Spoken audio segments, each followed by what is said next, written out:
Hola a todos y todas, el día de hoy en este podcast vamos a hablar sobre tres conceptos fundamentales para entender el poder como un ejercicio patriarcal y colonial.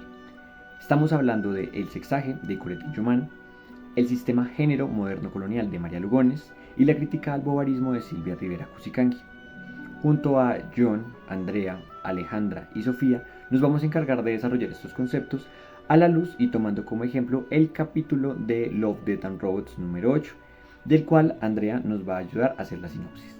Se desarrolla en un pueblo mágico de la China a lo que parece ser principios del siglo XX. Su protagonista es un niño llamado Liang. Liang es hijo de un cazador de espíritus malignos que es bastante tradicionalista. La trama empieza un día cuando están acechando una Huli Jing, que es un espíritu de una mujer que puede transformarse en zorro, y ella hechiza a los hombres desesperándolos hasta la locura, con el fin de robarle su vitalidad para ella obtener bastante magia. Cuando empieza la caza de esta espíritu llamada Xiao Jung, el joven Liang se encuentra con Yan, la cual es la hija de la espíritu a la que están cazando. Tienen una discusión acalorada donde ella le dice a Liang que las Huli Jing no son las que hechizan a los hombres, son los hombres los que se enamoran desesperadamente de ellas y ellas solo acuden a ellos para poder calmar estos deseos tan frenéticos. El cazador, el padre de Liang, mata a Xiao Jung. Sin embargo, Liang deja huir a Yan, con la cual después mantendría una amistad clandestina. Pasan 5 años y después de estos 5 años el padre de Liang muere, sin poder ver cómo la colonización británica cambia tanto la forma de vida de las personas en esta región. Yan después explica cómo toda esta idea de progreso traída por los colonizadores ha hecho que ella haya perdido paulatinamente sus poderes mágicos. Por su parte, Liang se ha mudado a Hong Kong, donde se desempeña como un mecánico de trenes, y también explica que a pesar de toda la discriminación que puede llegar a sufrir por los ingleses, él es feliz haciendo este trabajo. Ahora nos ubicamos en Hong Kong, lugar donde Yan está vendiendo sus servicios como acompañante hacia un inglés. Sin embargo, él está intentando abusarla. Liang, al ver esto, la separa de su acosador y tienen una charla, donde le confiesa que ha perdido completamente sus poderes y ahora se dedica a lo que antes hacía su madre: vivir a costa de encantar a los hombres. El tiempo y la tecnología han avanzado y ahora existen los autómatas. Son robots que tienen casi voluntad propia y se mantienen por energía de carbón al rojo vivo. Liang encuentra en ellos la magia que había en los tiempos cuando su padre aún vivía y se apasiona por estos aún más que por la mecánica de trenes. De pronto, una noche Yang aparece en la casa de Liang completamente transformada en un autómata, pues le habían amputado sus extremidades, le habían quitado sus órganos. Los únicos rasgos que permanecían de ella eran su rostro y su vulva. Y ahí es cuando le explica que brindándole un servicio al gobernador de la ciudad había sido traicionada. Le habían quitado completamente sus partes y la habían querido volver una esclava. Finalmente, Jan le comenta a Liang cómo este hombre quería hacerla víctima de un fetiche propio, y asimismo le pide a Liang que por favor le ayude a vengarse de estas personas que tanta presión han traído a su gente, y es así como Liang accede y le construye un cuerpo de zorro metalizado que le devuelve la agilidad que tenía en sus tiempos de cazadora. Después de esto, Jan puede cumplir su sueño, cazando a los ingleses que tanto le habían hecho daño y que se querían aprovechar ahora también de mujeres chinas, haciendo así que esto sea una buena cacería. Ya teniendo claro de qué trata el capítulo, podemos entrar a analizar un poco los conceptos, iniciando con el sexaje de Colette Guillaumin. En este caso, el sexaje es la noción de explotación de la mujer no solo a partir de su fuerza de trabajo como una mercancía que le es enajenada, sino que incluso su cuerpo y ella misma es enajenada y apropiada por parte de la clase masculina, haciendo aquí una analogía entre las mujeres y los y las esclavas del siglo XVIII. En ambas, lo que se intenta es conseguir la conformación de herramientas de producción y reproducción de la dominación de clase sobre, en este caso, los esclavos y también la mujer. Para Guillaumin, el sexaje permitirá explicar la apropiación física misma, la relación en la que es la unidad material productora de la fuerza de trabajo la que es poseída y no solo la fuerza de trabajo. Este se verá materializado en la apropiación del tiempo y de los productos del cuerpo, así como en la obligación sexual y el cuidado hacia la clase de los hombres. Finalmente, es la naturalización de la situación de las dominadas lo que alimenta la existencia del sexaje. La primera apropiación es la apropiación del tiempo. la cual se da a través de un contrato de matrimonio en donde no hay una remuneración económica, pero sí hay una alta carga de trabajo físico, en donde sobre todo no solo es la esposa la que tiene que cargar con este trabajo como las labores del cuidado, sino también las mujeres en su entorno, como puede ser su madre, sus hermanas, incluso sus hijas. Y en esto lo que pasa es que se apropia no solo a la mujer como cuerpo individualizado, sino a la mujer como clase. En el capítulo se expresa en la aparente necesidad, que ellas expresan como una maldición, que tienen las hooligans de atender a los hombres cuando se enamoran de ellas y cuando están comparecientes. En este caso, lo que pasa es que ellas tienen que atenderlos y sus gritos no les permiten seguir con sus labores diarias. Es por esto que las hooligans van hacia los hombres, no porque realmente quieran seducirlos o casarlos. A pesar de no haber un contrato acá, particularmente en el capítulo como el matrimonio, lo que sí hay es un reflejo de la apropiación del tiempo de la mujer, pues el hombre está demandando su tiempo y no es solo una hooligan, sino que todas ellas como especie, en este caso, con el capítulo, tienen que servirle a los hombres. Un poco similar a esta otra apropiación que encontramos es la carga física de los miembros inválidos y válidos del sexo masculino. En este caso, en cuanto a la carga física, vemos que es en las mujeres en quien recaen las labores del cuidado, tanto físico como material e incluso afectivo de los miembros de la clase de los hombres. Este trabajo no remunerado lo que implica es un desgaste de la máquina de fuerza de trabajo en la que se convierte el cuerpo de las mujeres. Y esta apropiación no solo refleja una apropiación física, sino que también es una sujeción mental que impide el desarrollo individual de la mujer como individuo y impide también su propia autonomía e independencia del hombre o de los hombres como clase. En el clímax del capítulo vemos cómo se puede analizar esto, no solo en cómo el gobernador, para quien Yang trabaja personalmente, la convierte en una máquina, la despoja completamente de su cuerpo para que pueda servir a sus servicios, es decir, materialmente cumpla completamente con las labores que el gobernador requiere, sino que además esto le impide desarrollarse a ella como persona y volver a ser un ser mitológico con toda la implicación personal que esto tenía para ella. No solo el pelo o la leche materna, sino también los hijos o las mismas partes del cuerpo de la mujer pueden ser utilizados como propiedad de los hombres, de la misma manera que un propietario de esclavos en una plantación. Esto para comercializarlo o incluso para poseerlo en forma de estatus. A pesar de que no está explícita la apropiación de los hijos en el capítulo, esto se puede analizar de diversas maneras. La primera vez que se ve es cómo al acabar con la vida de la hooligan planean llevar su cabeza al gobernador para obtener una recompensa, pues les da estatus haber matado uno de aquellos demonios. La otra ocasión en la que evidenciamos esto en el capítulo es en la que aparece el cuerpo modificado de Yang y por tanto su cuerpo original es visto como un bien apropiable por los hombres que adquieren sus servicios sexuales o pues su obligación sexual. La obligación sexual como forma de apropiación se expresa tanto de carácter individual como de carácter colectivo. En primer lugar, la apropiación de carácter individual se da por medio del contrato y el negocio jurídico del matrimonio, en el que la mujer puede ser usada sin restricción alguna. La segunda, la de carácter colectivo, se expresa cuando cualquier mujer cuyo uso no esté restringido a un solo hombre por medio de un contrato, se considera que está disponible para ser abordada sexualmente por cualquier hombre.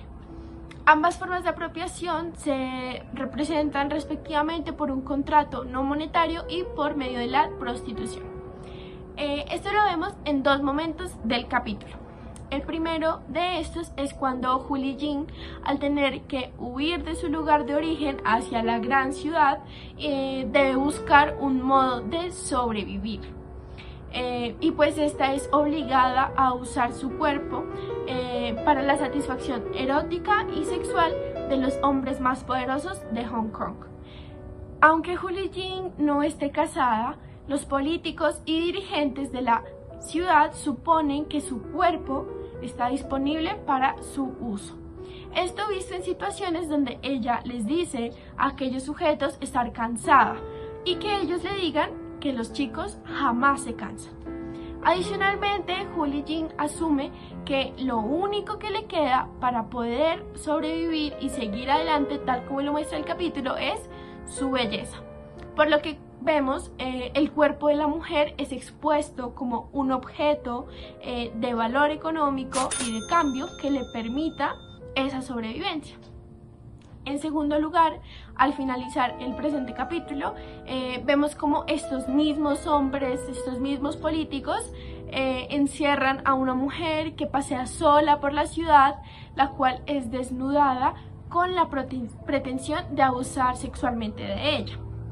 El hecho de que las mujeres solo tengan la posibilidad para sobrevivir por medio de la obligación sexual o algo que algunos le llaman el trabajo sexual, nos permite evidenciar cómo este comportamiento ya no se remonta solo a la clase social de los hombres, sino hacia el sistema económico como tal, y cómo esto ha producido tanto la legitimación como la normalización de la obligación sexual como algo completamente natural.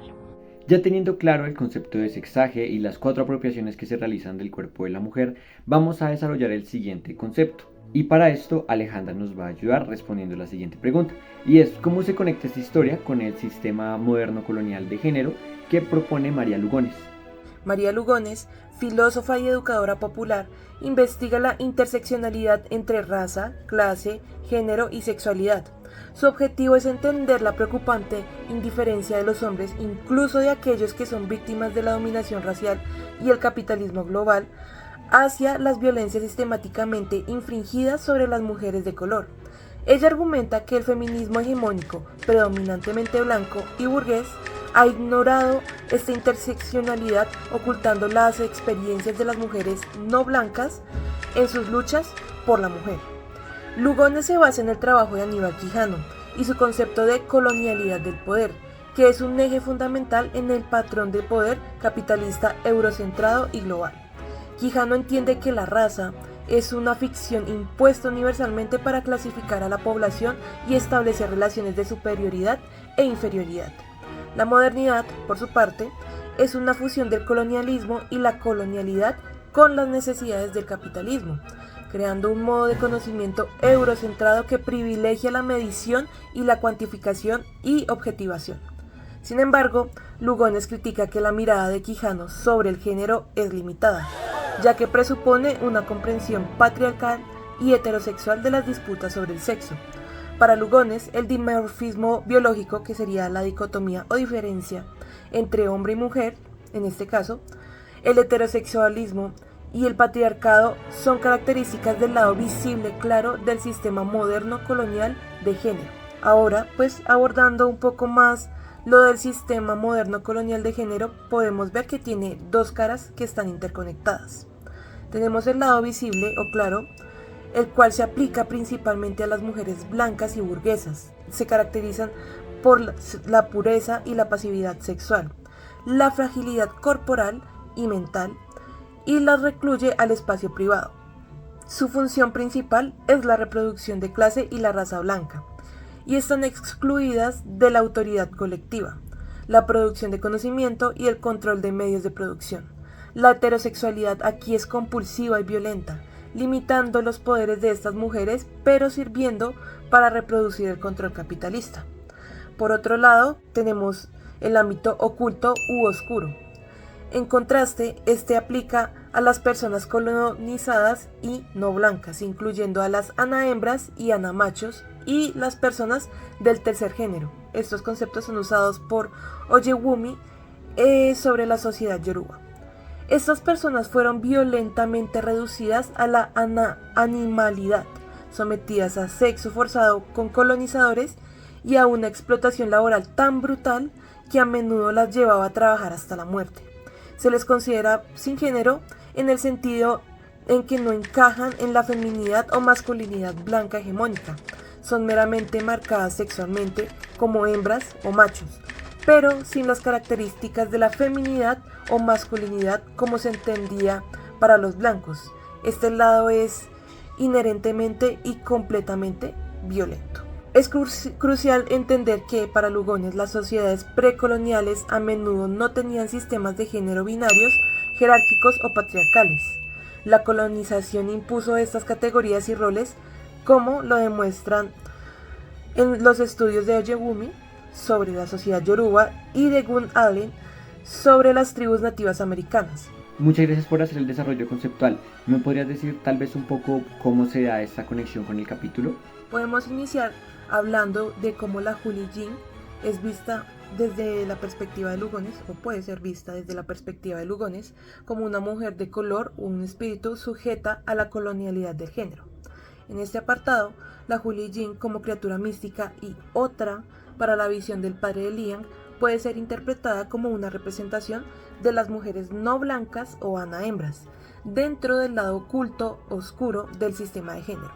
Su magia es una forma de conocimiento o existencia que no encaja en la racionalidad eurocentrada de la modernidad. La casa de las Julie Jean por parte del padre de Liang simboliza la invasión colonial y la brutalización de las otras formas de vida y conocimiento. Estas criaturas son percibidas como un peligro o un recurso a explotar, deshumanizándolas y reduciéndolas a su magia consumible. Por otro lado, podríamos hacer la similitud con la desaparición de la magia y la imposición de la modernidad. Aquí, la queja de la Julie Jean sobre la desaparición de la magia debido a las máquinas modernas es una metáfora directa del impacto de la modernidad eurocentrada de Quijano, la racionalidad técnica y la industrialización, o sea, las máquinas de vapor en este contexto, las cuales se imponen desplazando y desencantando las formas de conocimiento y existencias premodernas o mágicas. Por último, podríamos hacer énfasis en la casa del progreso y la interseccionalidad de la venganza.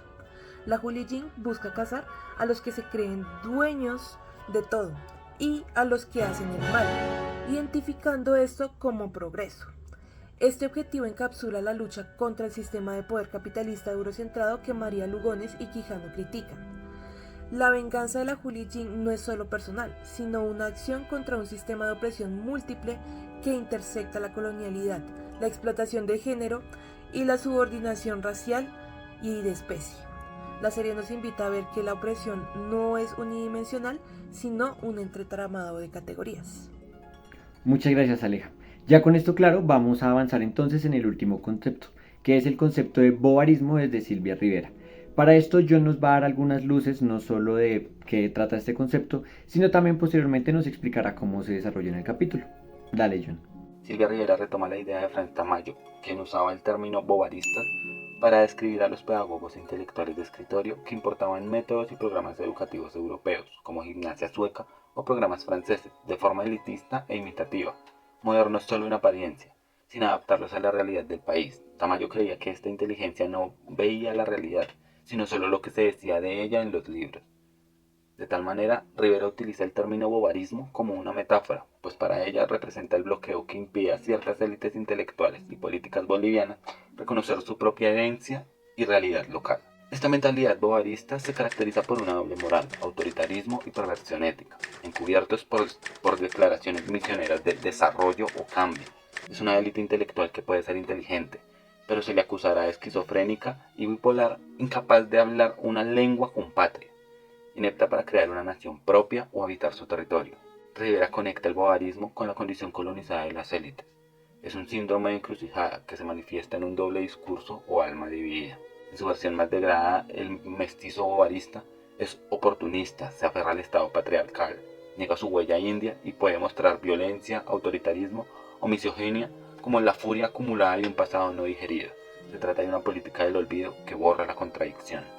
En esencia, el bovarismo es la adopción superficial e imitativa de formas externas, a menudo europeas o modernas, por parte de las élites colonizadas, lo que les impide comprometerse auténticamente con su propia realidad, historia y las poblaciones de su territorio.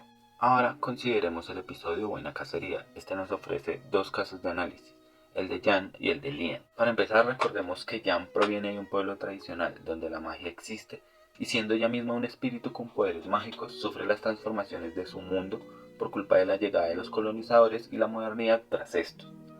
Así pues, Jan, al perder sus poderes, adopta ese nuevo rol en Hong Kong y ahora trabaja encantando hombres para vivir. Esto puede interpretarse como una manifestación, si bien no idéntica al bobarismo intelectual descrito por Rivera, sí relacionada con su crítica a la adopción de roles superficiales o degradados dentro del sistema colonial moderno impuesto. Jan, cuya naturaleza tradicional implicaba una conexión mística, en su caso responder a los llamados de desesperación de los hombres, ahora se ve forzada a un rol de supervivencia en la ciudad colonial que imita la interacción con los hombres. Esta adopción de una práctica tradicional, pero despojada de su poder y significado original, además adaptada a las condiciones de supervivencia en la ciudad colonial, podría verse como un reflejo de la superficialidad e imitación que Rivera critica en el bobarismo. Se adopta una forma, pero sin la sustancia original, aquella que le da un sentido fuera del pensamiento colonizador, y todo esto en un contexto impuesto. La violencia que sufre Jan a manos del gobernador, quien la transforma en autómata, puede ser vista como la representación de la imposición perversa de la lógica colonial del dominio y la reconfiguración del otro según los deseos ajenos. Si bien esto no es bobarismo por parte de Jan, es el contexto extremo de la mentalidad colonial que deshumaniza y modela al otro. ¿Sientes que de pronto algún personaje o algo en la trama puede representar esta crítica al bobarismo que hace Silvia Rivera? Analicemos la historia de Liang. Recordemos que su padre era cazador de espíritus malignos y este de hecho le estaba enseñando sobre su trabajo, cómo hacerlo, qué precauciones tomar, probablemente pretendiendo que su hijo trabaje en lo mismo y continúe con esta tradición. Sin embargo, la llegada de los colonizadores alejó a Liang de todo esto. Él se traslada a Hong Kong y se sumerge en el mundo de la tecnología, trabajando como mecánico de trenes y posteriormente desarrollando una pasión por los autómatas. Esto podría entenderse en un primer momento como una aparente asimilación de la modernidad colonial, y con ello la caída por parte de Liang, pese a no ser propiamente un intelectual, al bobarismo en su contexto. Recordemos que la noción de bobarismo se ha usado para describir una actitud de las élites que adoptan formas externas y superficiales de la modernidad europea, negando su propia herencia. Se trata de una sociedad de apariencias, una especie de alma dividida que busca un blanqueamiento y niega la posibilidad de una afirmación de lo indígena o cholo. Sin embargo, en el caso de Liang se nos ofrece otra perspectiva, pues pese a sus acciones, lo crucial es que Liang encuentra en estos autómatas un análogo a la magia de los tiempos de su padre. Su interés en la tecnología no es una negación total del pasado mágico, sino un reconocimiento de esa conexión inesperada. Como ya se mencionó, él utiliza su conocimiento técnico para construir un cuerpo de zorro para Jan, devolviéndole características esenciales comparables a su antigua magia. Esto no es una imitación vacía, sino una reactualización de una forma tradicional a través de medios modernos. Muchas gracias, John. Con esto último concluimos entonces el desarrollo de nuestro podcast, en donde ya vimos cómo estos tres conceptos nos pueden ayudar a entender las relaciones de poder patriarcales y coloniales, pero también cómo se pueden ver estos ejemplos no solo en la vida real, sino también cómo las representaciones se encuentran en el cine y en el arte. Muchas gracias y esperamos verlos la próxima vez. Adiós.